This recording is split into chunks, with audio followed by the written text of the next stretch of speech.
Houston. 47 days, 16 hours, and 16 minutes into the 43rd expedition to the International Space Station. Very busy day in the science laboratories and for station maintenance, while Russian ground teams are working on an issue with the Progress cargo ship. Right now, the International Space Station itself flying in good shape, nearing an orbital sunset about 247 miles above northern France. It's on a course that'll take it east and southeasterly above the rest of Europe and Turkey and the Middle East. It'll be out above the southern Indian Ocean when this broadcast ends 28 minutes from right now. On board, the six-station crew members are split up, working on different tasks at this time. It's the latter portion of their workday. Station Commander Terry Virts is working to pack items in the Dragon cargo ship that's due to depart the International Space Station next month. Flight engineer Gennady Podolka is working on the science back in the Russian segment of the station. Flight engineer Mikhail Kornienko doing maintenance on systems in the Russian segment at this time. Flight engineer Scott Kelly is reconfiguring some plumbing on the water recovery system after an earlier maintenance task. Flight engineer Anton Shkaplerov is pre-packing items in his Soyuz spacecraft, which will be departing the International Space Station in about 2 weeks' time. And flight engineer Samantha Cristoforetti has wrapped up her scheduled exercise. Will be departing the International Space Station in about 2 weeks' time. And flight engineer Samantha Cristoforetti has wrapped up her scheduled exercise on the Advanced Resistive Exercise device. Her next scheduled task is to continue exercising. She's got a run scheduled on the Colbert treadmill in the station's Tranquility module. Today's the 157th day in space on this flight for Virts, Shkaplerov, and Cristoforetti. They have been in space since around Thanksgiving time. They're due to return to the Earth on May 13th. Their three crewmates, Gennady Podolka, Mikhail Kornienko, Scott Kelly, are now in their 33rd day in space of what will be a one-year flight for Kelly and Kornienko. This is a live view inside the International Space Station Flight Control Room here at NASA's Johnson Space Center in Houston. Members of the Orbit 2 team are on console. They are led today by Flight Director Amit Kshatriya. To his right, the spacecraft communicator is Josh Matthew. It's his voice that you'll hear talking to the crew from Houston today. The Orbit 2 team began its shift a little later than planned due to some unexpected activity on orbit, specifically with the Progress cargo ship. Was expected to be arriving with a new shipment of supplies to the station today, but that's been put on hold indefinitely as the flight control team at the Russian Mission Control Center in Korolyov works to understand its issues. The Progress launched from the Baikonur Cosmodrome on time this morning at 2:09 Houston time this morning. You see the launch here this morning from what is known as Site 31 at the Baikonur launch facility. Progress cargo ship was carrying 3 tons of supplies for the station crew members, food, fuel, lots of other personal supplies as well as experiment supplies that are on their way. The launch went fine, and after separation of the third stage, as the vehicle reached its preliminary orbit, the Russian flight control team received conflicting information about the deployment of navigational antennas and the pressurization of the manifolds in the propulsion system. And at that point, they made the decision to default to a rendezvous and docking to the station that would take place no earlier than Thursday morning, rather than the original plan to dock at the station after just 4 orbits of the Earth. But subsequent passes of the vehicle over Russian ground communication stations, the Russian flight control team tried sending commands with no apparent success. They did not receive any meaningful telemetry down from the cargo vehicle. And during a ground station pass about 7 o'clock Houston time this morning, there were indications of failures in rate sensors in the motion control system. Another pass was made at 8:15 Houston time, and the Russian flight controllers reported no luck receiving telemetry from the Progress. Progress's next pass within range of the Russian ground communication stations is not expected until 7:50 Houston time on Tuesday evening. At this point, the flight control teams have temporarily halted any planning for a Thursday rendezvous. The Thursday rendezvous is now off the table, and they're awaiting word from the Russian flight control team on the next step in troubleshooting the issue with 59 Progress. That work will be going on there at the Russian Flight Control Center as they try to determine what they will do the next time they have an opportunity to try to communicate with the Progress vehicle. That'll happen a little before 8 o'clock Houston time on Tuesday evening. Progress is in orbit, in an orbit lower than the International Space Station, and about 4,000 kilometers out in front of the International Space Station's orbit.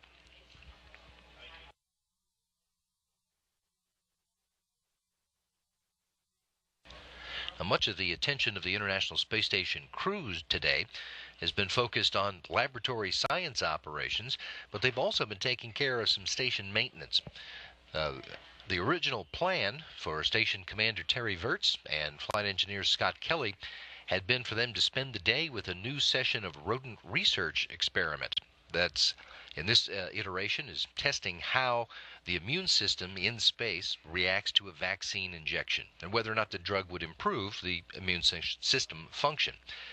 But prior to crew wake-up this morning, the flight control team decided to defer that research work until Wednesday so that Kelly could be assigned to replace a distillation unit.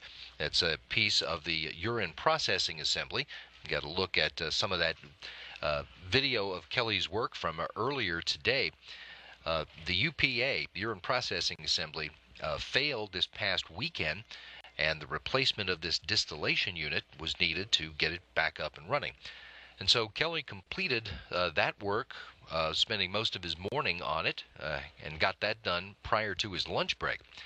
And since Kelly was busy with that and not available to work with Virts on the rodent research experiment, Virts spent his time in the morning troubleshooting a piece of equipment known as the bone densitometer, which is to be used in the rodent research experiment. For Virts, he completed that work, had a workout on the advanced resistive exercise device, and then spent the rest of his morning transferring cargo into the Dragon spacecraft that is scheduled to return to Earth next month. The 3 Russian crew members kicked off their day with operations on the Econ experiment. For that, they take pictures of specified sites on the Earth for research that is assessing the ecological effects of human industrial activity at locations within the Russian Federation and at other sites on Earth. After that, flight engineer Mikhail Kornienko spent time working with the Russian experiment that is studying changes in respiration and blood flow in space, while his colleague Anton Shkaplerov moved on to work with Virtual. That's an experiment that's gathering data on sensory function while on orbit. And as they did that, flight engineer Gennady Podolka got in his first daily workout session with a exercise on the veloergometer, a stationary bicycle in the Russian segment of the station. Space flight engineer Samantha Cristoforetti began her day in the Kibo module, where she was reconfiguring some cables at the Solution Crystallization Observational Facility in the Ryutai rack. Then she floated over to the Columbus module to work with a European experiment called Triple Lux A. And this is a video of Cristoforetti's work at Triple Lux A earlier today. That experiment is investigating the cellular mechanisms that are responsible for impairment of the immune function and the enhancement of responses to radiation during long-duration spaceflight. Once she finished at Triple Lux A, Cristoforetti put on a special neck collar that measures blood flow. That's for an experiment called Drain Brain, which is looking into the flow of blood out of the head in an environment where there is no gravity to provide the usual assist. After lunch, Virts and Kelly went to work together, packing items in the Dragon, before Kelly peeled off to reconfigure some plumbing on the water recovery system after earlier troubleshooting. Podolka and Kornienko took care of routine maintenance inside the Russian segment of the station, while Shkaplerov began pre-packing items that are going to return in the Soyuz 41 with him, Wirtz, and Christopher Reddy a couple of weeks from now. And Christopher Reddy started depressurization of the Kibo payload airlock before her daily exercise, first on the advanced resistive exercise device and then on the Colbert treadmill. All the Russian crew members will finish up their exercise this afternoon, too, before all of the crew members wrap up their workday with a conference with all of their flight control teams around the world to review the activities of today and get word on any updates to the schedule that will be made for Wednesday.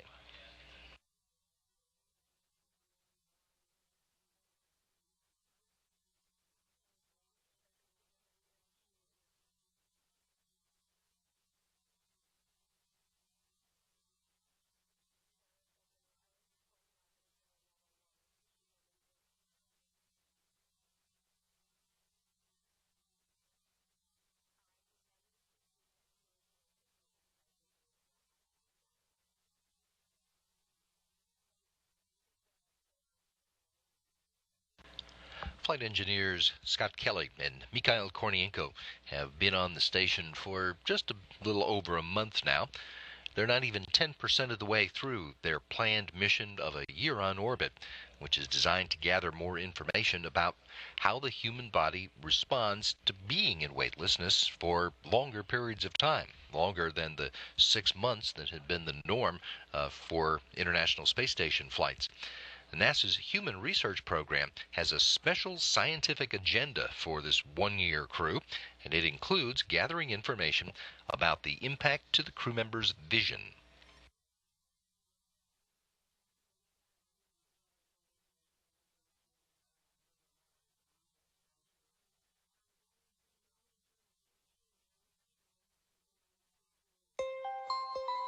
Did you know the human body is made up of more than 60% water?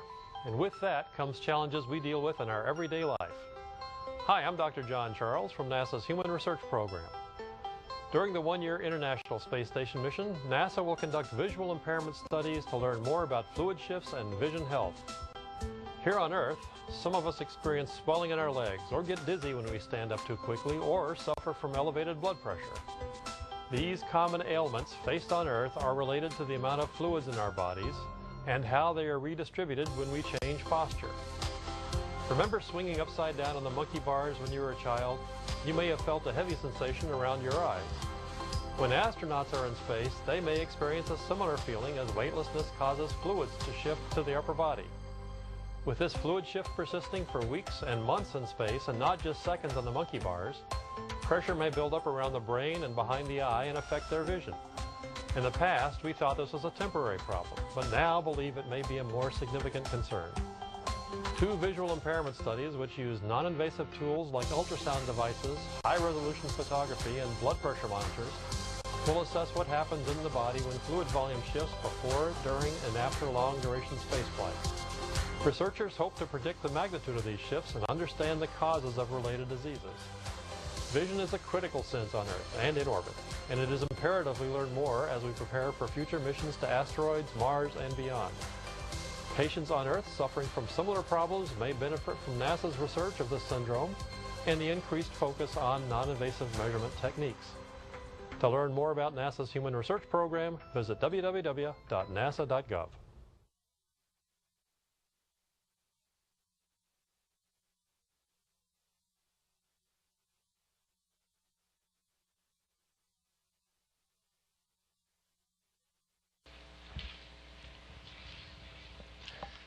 That research on the vision is going to be going on throughout the year-long mission for Mikhail Kornienko and Scott Kelly. Right now, Kornienko is working to repair some equipment for a Russian physics experiment.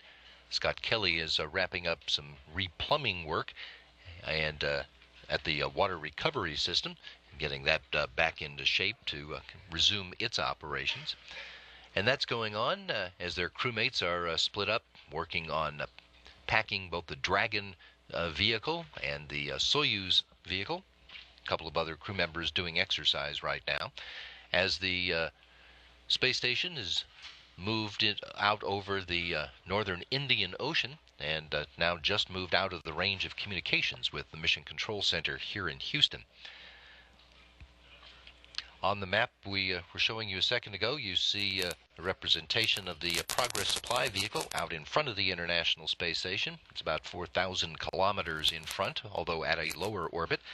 That Progress vehicle launched from the Baikonur Cosmodrome on time this morning, but has experienced some difficulty in communications with the Russian Mission Control Center. They're unable to get confirmation of deployment of navigational antennas or the pressurization of manifolds in the propulsion system. The original plan to dock that Progress to the station today has been postponed. So has a subsequent plan, and right now the docking of that Progress vehicle to the station is for a time still to be determined as the Russian flight control teams work out their strategy for how they will try to resume communications with the vehicle. Their next opportunity pass over Russian ground stations will come just a little before 8 o'clock Houston time this evening. The mission of the one-year crew, designed to learn more about the human body in space, is one part of the station's mission of supporting future space exploration. The program also encourages international cooperation and the commercialization of space, all on top of doing world-class science that can't be done on the ground. For example, using the station as an observation post on orbit is providing benefits for humanity today.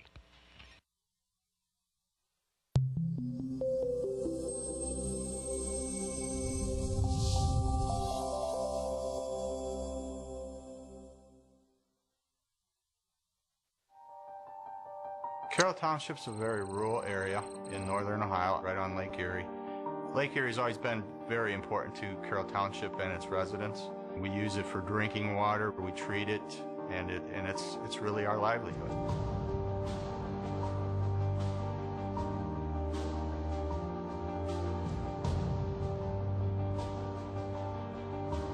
In Lake Erie, for what unknown reason, suddenly the toxin level spiked, and that got through the treatment system. It was indicated to me that it is pretty dangerous. Cyanotoxins can cause skin rashes, Headaches, nausea, vomiting, stomach problems, nervous system problems, liver damage. to death. We sampled, and we had about 2.5 times the limit from the World Health Organization. The second sample was approximately 3.5 times. Our plant wasn't set up to handle what was coming in from Lake Erie. One of my biggest worries was actually hurting someone or even worse. So we shut it off right away, shut everything off. We had a very close call that day. The last thing you want to do is produce an unsafe water and allow your people to drink it. What we need is a better way to track and predict these cyanobacteria entries from our source water so that we can make sure that this never happens again.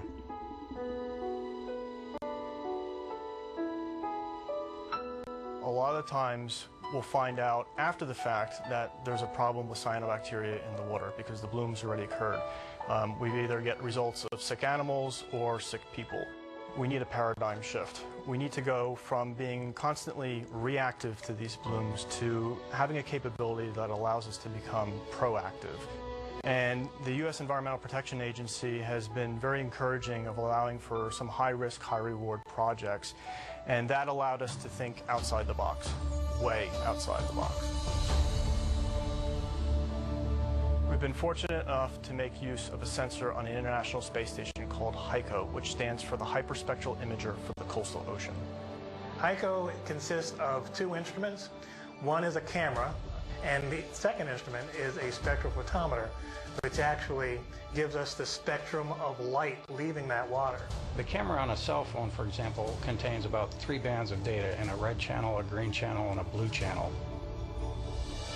HICO gathers light from the red, orange, yellow, green, blue, indigo, and violet parts of the spectrum.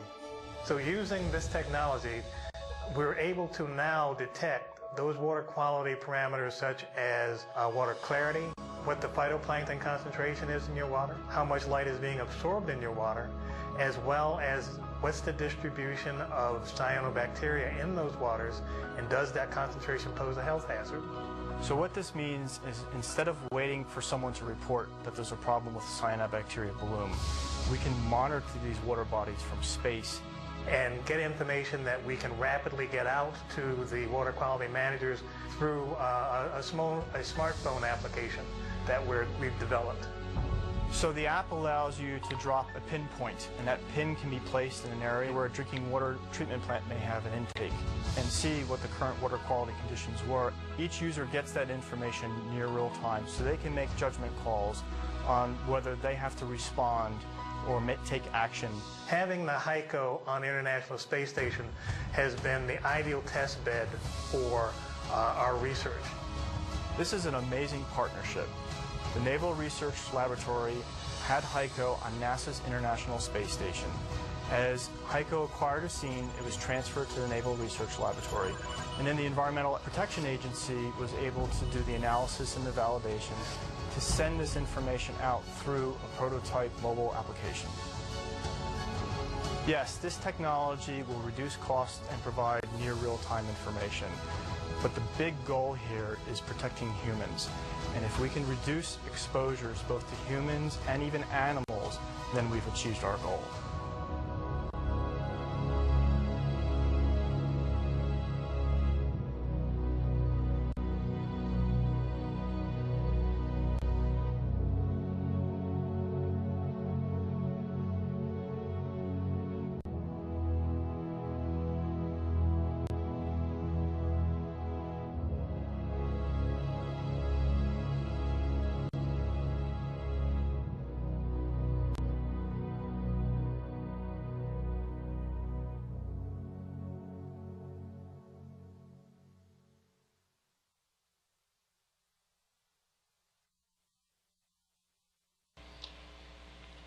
Looking at a live view inside the International Space Station Flight Control Room. Most of the consoles are empty as the station is moved outside of the range of communications with Mission Control, and that's one of the rare opportunities that the members of the flight control team are afforded to get up and stretch their legs to leave the room for a few minutes. They are expected to reacquire contact with the International Space Station at about 10:28 this morning.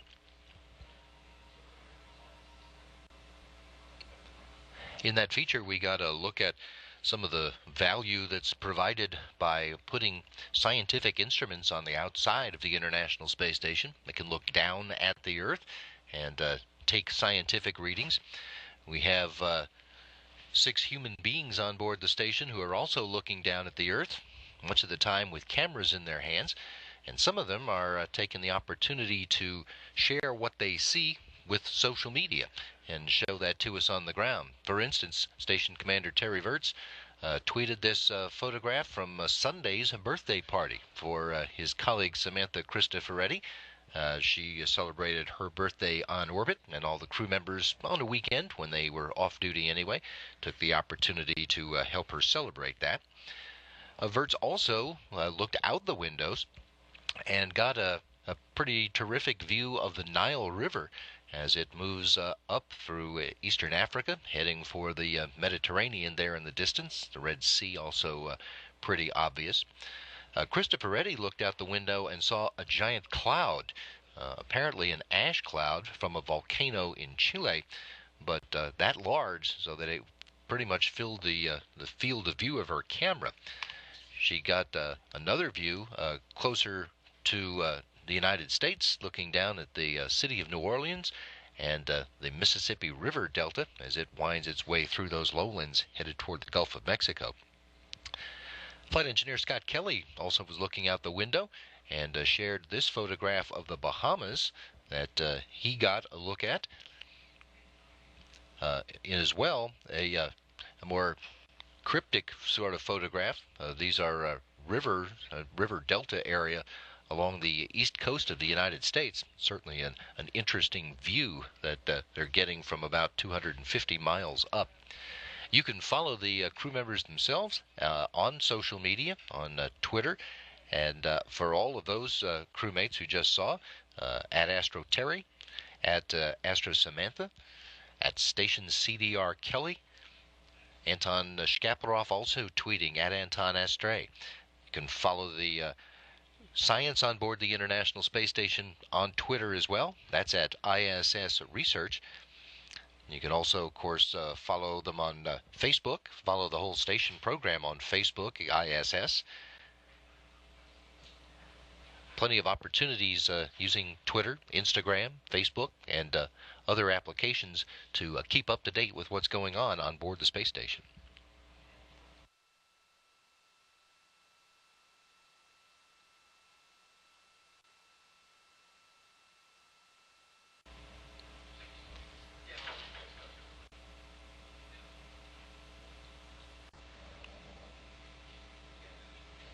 On the schedule for tomorrow on board the International Space Station, we're expecting that some work with the rodent research experiment that had been scheduled for today is going to show up on the work plan for Terry Virts and the International Space Station.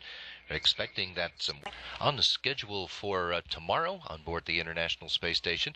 We're expecting that some work with the rodent research experiment that had been scheduled for today is going to show up on the work plan for Terry Virts and Secretary Research.